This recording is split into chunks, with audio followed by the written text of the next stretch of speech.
ஓம் ஸ்ரீ மகாபெரிவா சரணம். மகாபெரிவா மகிமையில் இன்றைக்கி ஒரு அருமையான அற்புதம் சொல்லலான் இருக்கேன். மகாபெரிவா வரதட்சணை வாங்கக்கூடாதுங்கிறத பற்றி நிறையா தெய்வத்தின் குரல்லையும் சொல்லியிருக்கா. தன்னை தரிசிக்க வர பக்தர்கள்ட்ட எல்லாமும் சொல்லுவா பெரியவா. அதாவது கல்யாணம் ஆக போகிற பெண்ணின் குணம் எப்படி இருக்குது, அவள் சார்ந்த குலம் எப்படி இருக்குது, நம்முடைய இல்லத்தை ஒளிரச் செய்ய போகிற கிரகலட்சுமியாக இவள் அமைய வேண்டும்னு சந்தோஷமாக நினைத்து எந்த கண்டிஷனும் போடாமல், அதாவது வரதட்சணையே வாங்காமல் பணம் காசை பற்றி நினைக்காமல் கல்யாணம் செய்து கொள்கிற நல்ல மனம் மாப்பிள்ளை வீட்டாருக்கு வர வேண்டும் என்று வலியுறுத்துவார். அதோடு வைர ஆபரணத்திலும் பட்டு துணியிலும் நம் பெண்களுக்கு இருக்கிற மோகம் எப்படியாவது போய்விட்டால் போதும், குடும்ப வாழ்க்கை சமூக வாழ்க்கை மட்டுமல்லாமல் பெண் தர்மமே பிழைத்துவிடும். இப்படி பட்டுப்புடவை உடுத்தக்கூடாதுங்கிறத விஷயத்தையும் வலியுறுத்தி சொல்லியிருக்கா. இப்போ இந்த உபதேசத்தை ஒட்டி பக்தர் ஒருவருக்கு நிகழ்ந்த ஒரு உண்மை சம்பவத்தை பார்க்கலாம். அவர் ஒரு ஜமீன்தார். நஞ்சை புஞ்சை என்று விளைச்சலுக்கும் வாழ்வாதாரத்துக்கும் எந்த விதமான குறைவும் இல்லாமல் வாழ்ந்து வந்தவர். எப்பெல்லாம் மகாபெரிவா நினைப்பு வருதோ அப்பெல்லாம் போய் மகானை வணங்கி ஆசி பெற்று வரக்கூடியவர். கல்யாண வயது நெருங்கிவிட்ட தனது மகனுக்கு மணப்பெண் தேடினார். நற்குணம் நிரம்பிய ஒரு பெண்ணும் அமைந்தாள். ஆனால் மணப்பெண்ணின் குடும்பம் ஜமீன்தார் குடும்பம் போல அத்தனை வசதி இல்லை. ஆனாலும் தன் சக்தியையும் மீறி கல்யாணம் செய்து வைப்பதாக ஒப்புக்கொண்டார்கள். திருமண நாள் நெருங்க நெருங்க மணப்பெண்ணின் தந்தைக்கு ஒரு சிக்கல் ஏற்பட்டது. வேறென்ன, பணப்பிரச்சனை தான். இத்தனை பவுன் நகைகளை திருமணத்தின் போது போடுகிறேன் என்று மாப்பிள்ளை வீட்டாரிடம் வாக்கு கொடுத்திருந்தார். ஆனால் சொன்ன வார்த்தைகளை அவரால் காப்பாற்ற முடியவில்லை. தங்க நகை வாங்குவதற்கு பணத்தை புரட்ட முடியாமல் திக்குமுக்காடி போனார். ஆனாலும் கல்யாணம் நடந்தாக வேண்டுமே. என்ன செய்தார் தெரியுமா? தான் வாங்கி போடுவதாக சொன்ன தங்க நகைகளுக்கு மாற்றாக கவரிங் நகைகளை வாங்கி போட்டு சரி கட்டிவிட்டார். தான் வணங்குகிற தெய்வத்திடம் வேண்டிக் கொண்டு இதை செய்தார். அவருக்கு என்ன எண்ணம் என்றால், பணம் கிடைத்தவுடன் தங்க நகை வாங்கி கொடுத்து மகளிடம் மட்டும் விவரம் சொல்லி கவரிங் நகைகளை திரும்ப வாங்கி கொள்ளலாம் என்று. அதோடு இந்த விஷயம் அவரை தவிர வேறு யாருக்கும் தெரியாது. அவ்வளவு ஏன், தன் மனைவிக்கு கூட அதை சொல்லவில்லை. திருமணம் ஜாம் என்று நடந்து முடிந்தது. மணமகள் அணிந்திருந்த நகைகளின் பளபளப்பையும் மினுமினுப்பையும் பார்த்து எவருக்கும் சந்தேகம் வரவில்லை. 4-5 மாதங்கள் ஓடின. வாழ்க்கை சக்கரம் எப்போதும் ஒரே மாதிரி இருக்காதே, ஏற்றமும் இரக்கமும் வரும். அதுபோல் மாப்பிள்ளையின் தந்தைக்கு, அந்த ஜமீன்தாருக்கு எந்த கிரகம் எங்கே இடம் பெயர்ந்ததோ திடீர் இரக்கம். மனிதர் ஆடி போய்விட்டார். புன்னகை முகத்துடன் வலம் வந்தவர் பொலிவிழந்து காணப்பட்டார். கடும் பண நெருக்கடி. இந்த கஷ்டத்திலிருந்து உடனடியாக எப்படி வெளியே வருவது என்று யோசித்தார். அப்போது வீட்டில் நடமாடிக்கொண்டிருந்த மருமகள் கண்களில் பட்டாள். 4-5 மாதங்களுக்கு முன் கல்யாணத்தின் போது அவரது பெற்றோர் போட்ட நகைகள் பார்வையில் பட்டன. ஆஹா, ஆத்திர அவசரத்துக்கு மருமகளிடமிருந்து இவற்றை வாங்கி மார்வாடியிடம் அடகு வைத்து பணம் வாங்கலாமே. இவளுடைய கழுத்திலும் கைகளிலும் இருப்பவற்றை நமக்கு கொடுத்தால் தற்போதைக்கு இருக்கும் பிரச்சனை தீர்ந்து விடுமே. இப்படி ஒரு எண்ணம் அவர் மனதில் உதித்தது. பிறகென்ன, சமையல் கட்டை நோக்கி சென்ற மருமகளை அன்போடு அழைத்தார். அவள் அப்பா என்றுதான் மாமனாரை அழைப்பது வழக்கம். என்னப்பா, என்ன வேணும், காப்பி கொண்டு வரட்டுமா என்று பாசத்தோடு கேட்டாள். காப்பி இருக்கட்டுமா, எனக்கு கொஞ்சம் நெருக்கடி, அவசரத்துக்கு பணம் தேவை. இப்படி இழுத்தார். டக்குன்னு சொல்லவும் பயம். மெதுவாக அப்படி சொல்கிறார்.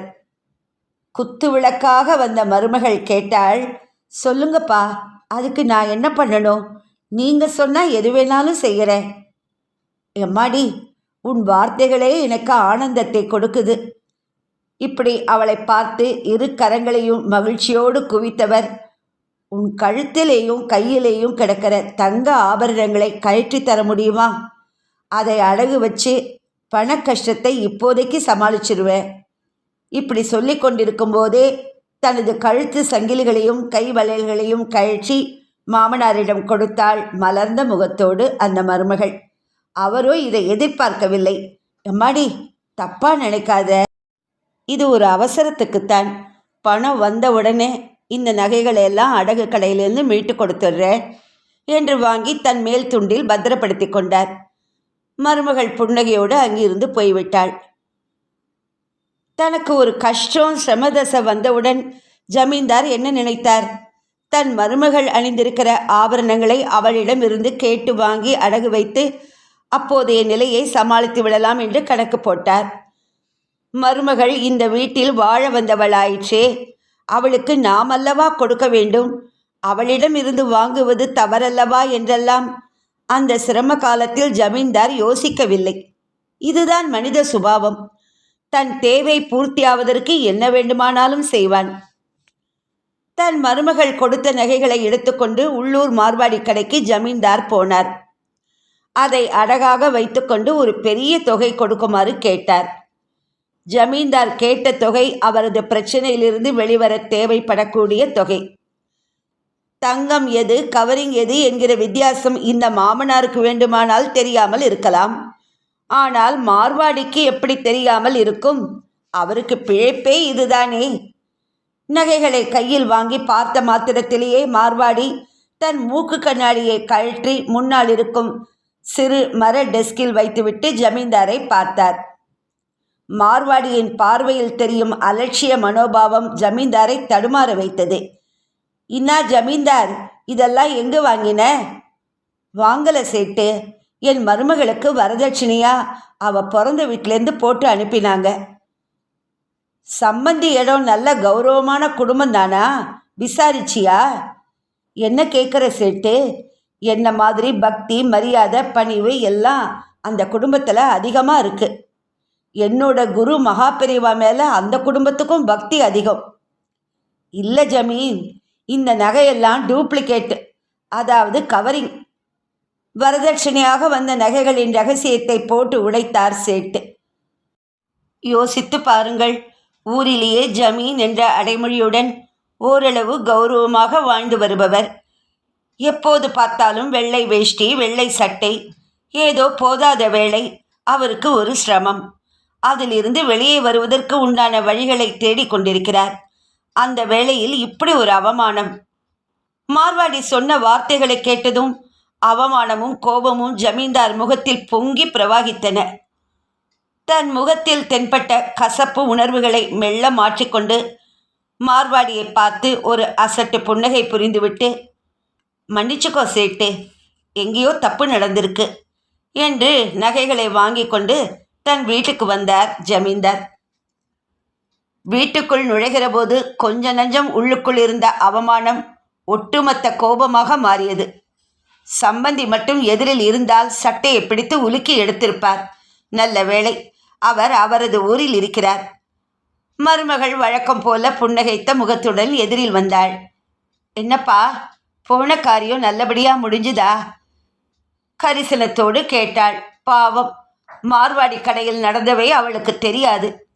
எதுவும் பேசாமல் அவளையும் பார்க்க பிடிக்காமல் உள்ளே போனார். ஒரு பையில் மருமகளின் துணிமணிகள் சிலவற்றை அள்ளி போட்டார். நீ உன் வீட்டுக்கு போயிடு, என்கிட்ட ஒரு வார்த்தை கூட பேசாத. இப்படி சொன்னார் அந்த ஜமீன்தார், மருமகளின் முகத்தை கூட பார்க்காமல் கோபம் கொப்பளிக்க. கழுத்தில் 3 முடிச்சுகளை ஏற்றுக்கொண்டு வாழ்வதற்காக வந்த வீடும் தாய் வீடு மாதிரிதான். ஆனால் கழுத்தை பிடித்து தள்ளாத குறையாக அவளை வெளியேற்றினார் அவளோட மாமனார். மாமனார் பேச்சை அப்படியே வார்த்தை தவறாமல் பின்பற்றக்கூடியவளாயிற்றே அவள். அப்படியே பையை வாங்கி கொண்டாள். உத்தமியாக வெளியேறினாள். பணத்தை விட பண்புதான் பெரியது. இதை உணர்ந்து வாழ்ந்து வரும் குடும்பத்தில் பிறந்தவளாயிற்றே. மருமகள் போன பின் கதவை தாழ்பால் போட்டுக்கொண்டு தேம்பினார் ஜமீன்தார். மனதில் இருக்கக்கூடிய பாரம் இறங்கிய பின் ஜமீன்தாரின் நினைவுக்கு மகாபெரிவா வந்தார். ஆஹா, சோகத்தில் தத்தளிக்கிறோமே, திடீர் பண பற்றாக்குறையால் தவிக்கிறோமே, இந்த வேளையில் குருநாதரை பார்த்துவிட்டு வரலாமே என்று தோன்றியது. மனதளவில் மகா பெரியவாளை நினைத்தவுடன் அவருக்குள் ஒரு மலர்ச்சி. உள்ளூரில் ஜமீன்தாருக்கு ஒரு சில நண்பர்கள் உண்டு. மகா பெரியவாளை தரிசிக்க எப்போது காஞ்சிபுரம் சென்றாலும் தன் நண்பர்களையும் அழைத்துச் செல்வது அவரது வழக்கம். அடுத்த நாளே காஞ்சிபுரம் கிளம்பினார் கருணா சமுத்திரத்தின் தரிசனத்தை காண. நண்பர்களோடு காஞ்சி ஸ்ரீமடத்துக்குள் நுழைகிற போது அவ்வளவாக பக்தர்கள் கூட்டம் இல்லை. நடமாடும் தெய்வமான மகான் வழக்கம் போல தான் அமர்ந்திருக்கும் இடத்தில் சர்வேஸ்வர சொரூபமாக அமர்ந்து திருக்காட்சி தந்து கொண்டிருந்தார். மகானுக்கு எதிரில் போய் நின்றார்கள் ஜமீனும் அவரது நண்பர்களும். ஜமீனுடன் வந்த நண்பர்களை வாத்சல்யமாக பார்த்து அவர்களின் க்ஷேம லாபம் விசாரித்தார் மகா பெரியவா. அவர்களின் தொழில் விவசாயம் பற்றி பல விஷயங்களை உருக்கமாகவும் உற்சாகமாகவும் பேசினார். ஆனால் பாருங்கள், ஜமீன்தார் இருக்கும் பக்கம் கூட மகான் திரும்பவில்லை. ஒருவேளை தான் வந்திருப்பது தெரியவில்லை போலிருக்கிறது என்று ஜமீன் மகானின் பார்வை செல்லும் இடமெல்லாம் இப்படி அப்படி நகர்ந்தும் பார்த்தார். ஆனால் அதற்கு ஏற்றாற்போல் மகானின் பார்வையும் ஜமீன் இல்லாத இடம் நோக்கியே நகர்ந்து கொண்டிருந்தது. இது தற்செயலாக நடக்கவில்லை என்பதை மட்டும் ஜமீன்தார் புரிந்து கொண்டு விட்டார். அதே வேளையில் தன் மனதில் இருக்கக்கூடிய குமுறலை வெளிப்படுத்தவும் அவர் விரும்பவில்லை. 2-3 முறை ஜமீன்தார் மகா பெரியவாளின் திருமுகத்தை பார்த்து பெரியவா பெரியவா என்று அழைத்தும் பார்த்தார். காதில் வாங்கியும் வாங்காதது போல் இருந்தார் கலியுக தெய்வம். ஒரு கட்டத்தில் ஏகத்துக்கு தவித்து போனார் ஜமீன்தார். என்னடா அது, நிம்மதி தேடி இவரின் சன்னதிக்கு வந்தால் இருக்கிற கொஞ்ச நஞ்ச நிம்மதியும் காணாமல் போய்விடும் போல் இருக்கிறதே. மருகி போனார். மகானிடம் அவமானப்படுவதை ஒரு குறையாக நினைக்கவில்லை. விடாமல் இப்படியும் அப்படியும் போய் அவரது கவனத்தை தன் பக்கம் எப்படியாவது திருப்ப எத்தனித்தார். பலன் பூஜ்யம்தான். ஒரு கட்டத்தில் மகான் தன் இருக்கையிலிருந்து எழுந்தார். ஜமீனின் நண்பர்களை பார்த்து திரும்ப புன்னகைத்து விட்டு தன் அறைக்குள் சென்றார். பார்த்தார் ஜமீன். இதற்கு மேல் அவரால் அமைதியாக இருக்க முடியவில்லை.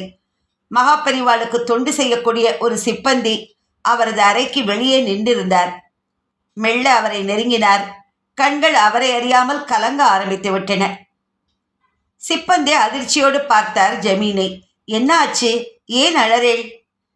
என்ன கிரகம் இடம் பெயர்ந்ததோ தெரியல, பெரிய சோகம் என்ன சூழ்ந்துருக்கு. மகானை பார்த்து தரிசனம் பண்ணா மனோ லேசாகுமேன்னு வந்தேன். எப்பவும் பேசுறது மாதிரி என்கிட்ட பேசல, என் முகத்தை கூட பார்க்கல. ஆனால் என் கூட வந்த நண்பர்கள்கிட்ட சிரிச்சு சிரிச்சு பேசுகிறார்.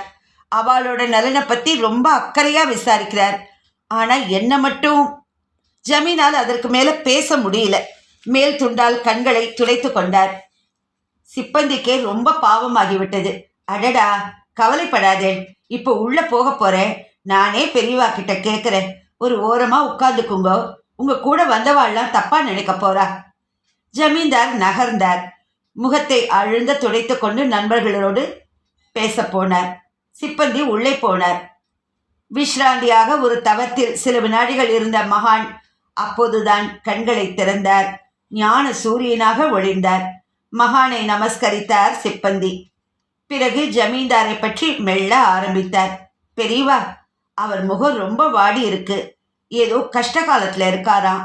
உங்களை தரிசனம் பண்ணா ஒரு அமைதி கிடைக்கும்னு இங்க வந்திருக்காராம். அவர் முகத்தை பார்க்கறத கூட நீங்க தவிர்க்கிறேலாம். வெளியில் அழுதுண்டு உட்கார்ந்துட்டு இருக்கார்.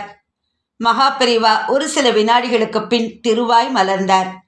ஓ, உங்ககிட்ட தூது விட்டு அனுப்பினானா? வெளியில் அழுதுண்டு இருக்கானா? அழட்டும், நன்னா அழட்டும்.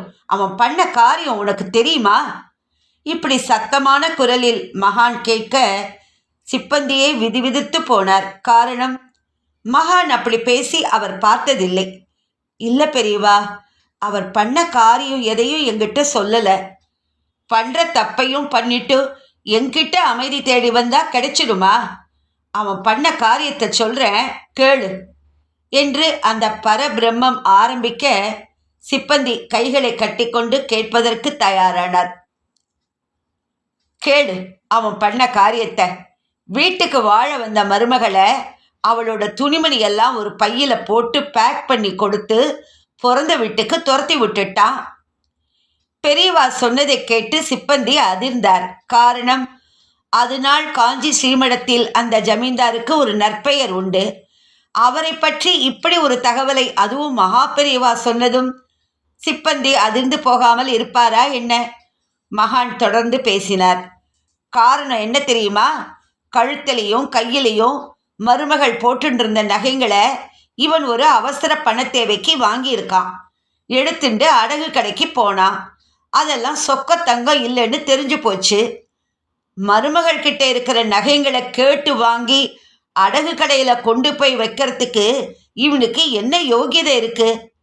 அவளுக்கு புதுசாக இவன் கையால் நகைங்களை வாங்கி போட முடியலனாலும் அவகிட்ட இருக்கிறதையாவது கேட்காம இருக்கணுமோ இல்லையோ? வரதட்சணை ஆசை யாரை விட்டது? ஜமீன்தாருக்கு ஏன் ஆசி வழங்காமல் பாராமுகமாக மகான் இருந்தார் என்பதற்கான காரணம் சிப்பந்திக்கு இப்போது தெள்ள தெளிவாக புரிந்துவிட்டது. நடமாடும் தெய்வமான மகா பெரிவாளுக்கு ஒரு நமஸ்காரம் செய்தார். சிப்பந்தியின் கண்களே கலங்கி விட்டன. புரியுறது பெரியவா, அவர் பண்ண காரியம் யாராலும் மன்னிக்க முடியாது என்று இழுத்தவர் ஒரு சில வினாடி இடைவெளிக்கு பிறகு, ஆனாலும் ரொம்ப நல்ல மனுஷர்தான். என்ன காரணமோ என்ன கஷ்டகாலமோ சரி பெரியவா, அவரை பார்த்துட்டு கொஞ்சம் சாந்தப்படுத்திட்டு வர. பாவம், அவர் முகத்தை பார்க்கறதுக்கே நன்னா இல்லை. இப்படி பரிதாபப்பட்ட சிப்பந்தி கதவை திறந்து கொண்டு வெளியே போனார். நண்பர்களுடன் ஒரு மூலையில் அமர்ந்திருந்தார் ஜமீன்தார். மகா பெரியவாளின் கனிவான தரிசனம் கிடைத்த பிறகுதான் ஊருக்கு போக வேண்டும் என்பதில் உறுதியாக இருந்தார் அவர். மகா பெரியவா அறையிலிருந்து வெளியே வந்த சிப்பந்தி தன்னை நோக்கிதான் வருகிறார் என்பதை ஊர்ஜிதம் செய்து கொண்டார். மெல்ல எழுந்தார். நண்பர்கள் கூட்டத்திலிருந்து தன்னை விடுவித்துக் கொண்டு சிப்பந்தியை நோக்கி நடந்தார். ஜமீன்தார் தனியே தன்னை நோக்கி வருவதைக் கண்ட சிப்பந்தி அவருக்கு கஞ்சாடை காண்பித்து ஒரு மூலைக்கு வருமாறு சொன்னார். அந்த இடத்தில் யாருமே இல்லை. ஜமீன்தார் கண்களிலிருந்து நீர் திரண்டு உருண்டு விழுந்தது. சிப்பந்தி சொன்னார், பெரியவா கிட்ட பேசினேன். உங்களோட மருமகளை நீங்க... அவ்வளவுதான். அதற்கு மேல் ஜமீன்தாரால் அமைதியாக இருக்க முடியவில்லை. சிப்பந்தியை பார்த்து, என்னை மன்னிச்சுக்கோங்கோ, ஒரு பெரிய தவறை என்கிட்ட வச்சுண்டு ஒன்றுமே தெரியாத மாதிரி மகானை தரிசனம் பண்ணுறதுக்காக நாங்கள் இங்கே வந்தது மன்னிக்க முடியாத குத்தம். மகானுக்கு தெரியாத விஷயம் இல்லை. அவரை மீறி எந்த ஒரு காரியமும் இந்த லோகத்தில் நடக்க முடியாது. இதெல்லாம் மகா பெரியவாளுக்கு எங்கே தெரிய போகிறதுன்னு மறைக்க நினச்சேன் பார்த்தேளா? அதுதான் நான் செஞ்ச பெரிய தப்பு. இப்போ மகானே எல்லாவற்றையும் ஞான திருஷ்டியில் உணர்ந்துண்டு பேசாமலே என் பக்கம் பார்வையை திருப்பாமலே என்னை தண்டிச்சிட்டார். இதற்கு மேலும் பெரியவா என்னை ஒதுக்கினா என்னால் தாங்கிக்க முடியாது. நான் இங்கேயே காத்து கிடக்கேன்.